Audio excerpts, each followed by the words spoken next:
Hey, it's Gilana. I hope you're having a good day. Special shout out to all our student listeners who are doing virtual or hybrid learning right now.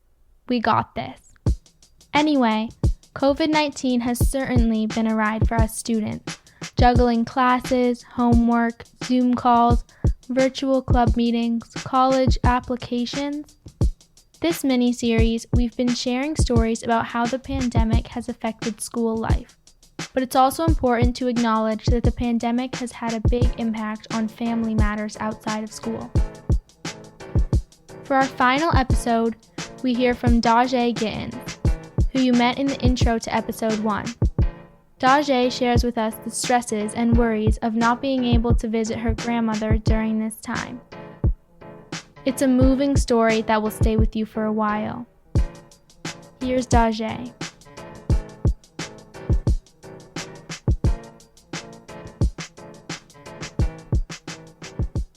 Oh, my granddaughter and I, we have a very, very close relationship. I'm her grandmother, but it's like I feel like I can be her mother, her everything, you know. That's my grandma. I asked her what her opinion of our relationship was. She said she felt she could be my mother, friend, and everything in one, because we are so close and connected. I wondered how many people still hang out with their grandparents on a daily basis, being able to give a shoulder to cry on or an ear to share all your secrets to. I'm lucky enough to have someone to confide in without worry or fear or shame. My grandmother is that person for me for so many reasons, but for the simple fact is that she's always had a light that lures you in. She's like a lighthouse, and when the sailors are lost out at sea and they see the light, they know which way to go. Fearing her sudden departure from this world is the worst thing I could think of. But when my grandmother was diagnosed with Alzheimer's, do you fear that you'll forget us? No. I knew my greatest fear would be being forgotten. With the current pandemic going on, I haven't been able to see her and make sure she is okay. My grandmother is also unable to move around and travel due to the pandemic and her Alzheimer's. I can say thank God I have my phone. I can reach you guys and talk to you guys and get some jokes and whatever. Mm-hmm. We both live in New York City, but even taking the bus or a train an hour and a half to see each other is impossible. Shh. Okay. Can I go on my plate? What did I just say? Be quiet. Yeah. Hi, Grandma. How are you doing? Good, how are you? Not bad. At the moment, my grandmother lives in a 2-bedroom apartment in the Bronx with my aunt and her children, who are all under the age of 12. Give me 1 minute, dear. Behave.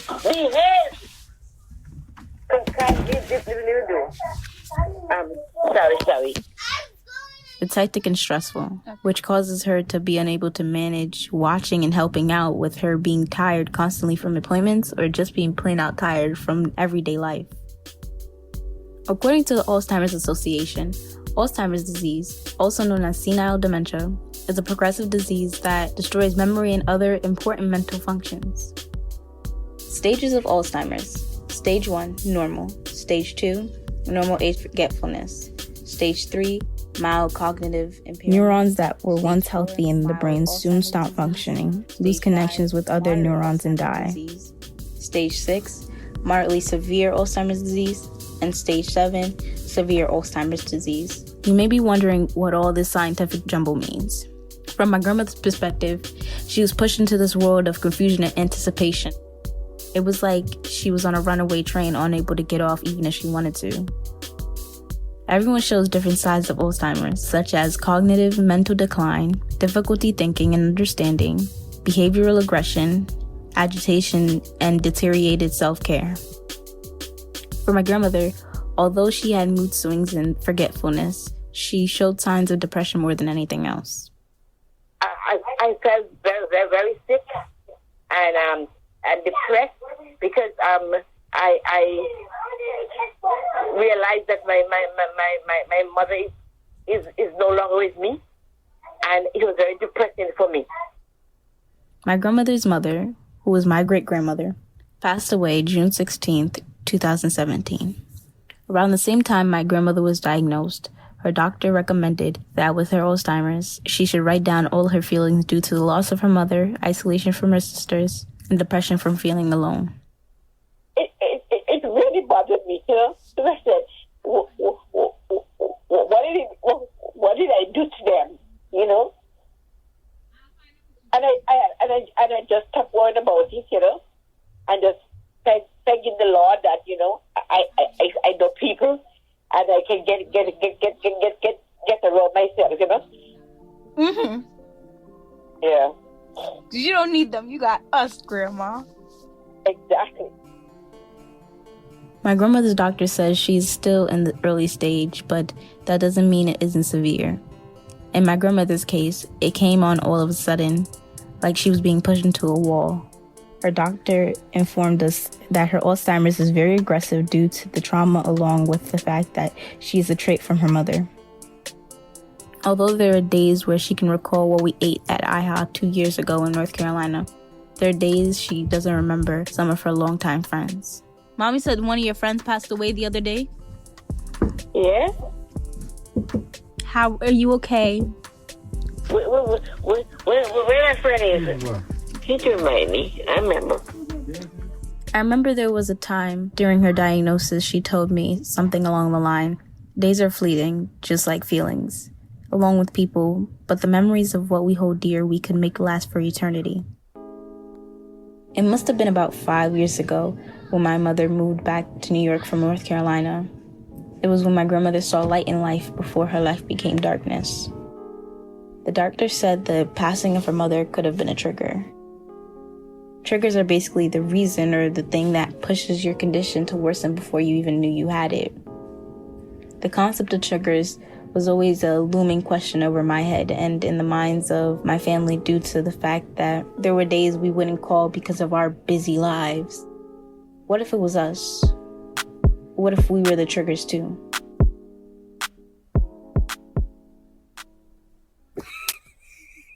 The laughing you hear is my younger sister, Genesis, who's 14 years old. She is known as my grandma's butterball and thinks she's the favorite when she knows I am. About 6 years ago, my sister and I were in the car with my grandmother.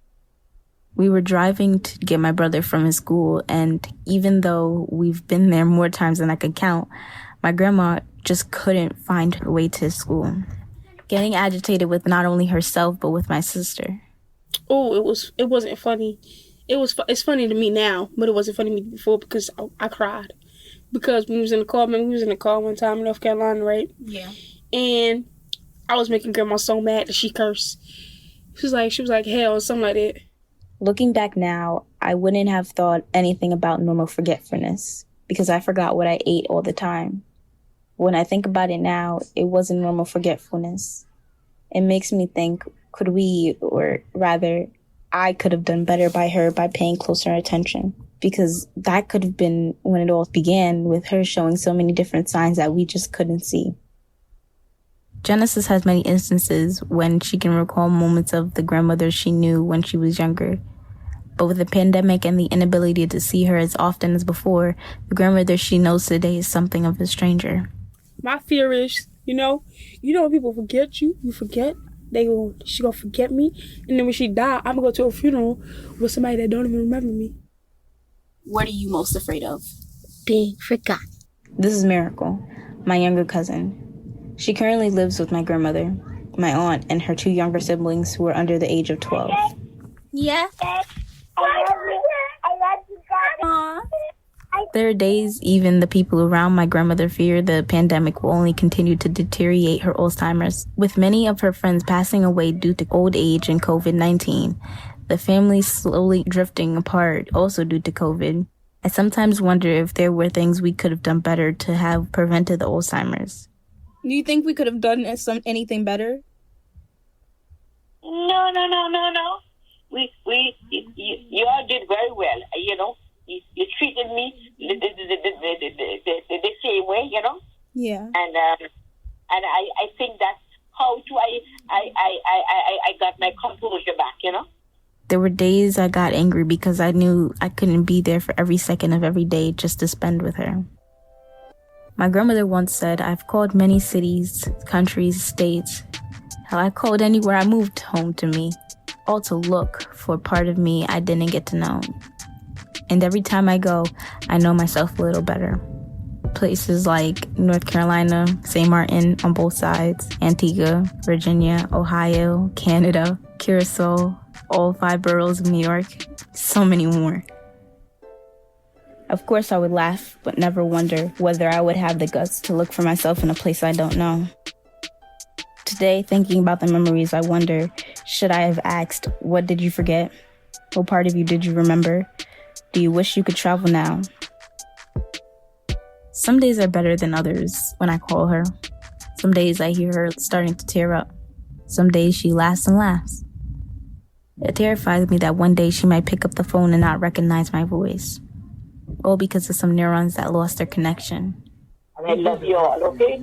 Okay, love you too. Okay, thank you. Okay, bye-bye. Talk to you later. But if there's one thing I know, it's that our connection will never be broken, no matter what. My grandma will always be the lighthouse, my saving grace and partner in crime. And I will be forever that person for her.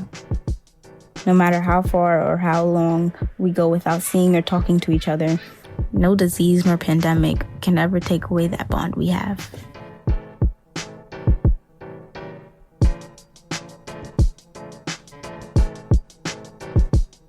Once again, that was Dajae Gittins. This is it for now from our series, Students in a Pandemic.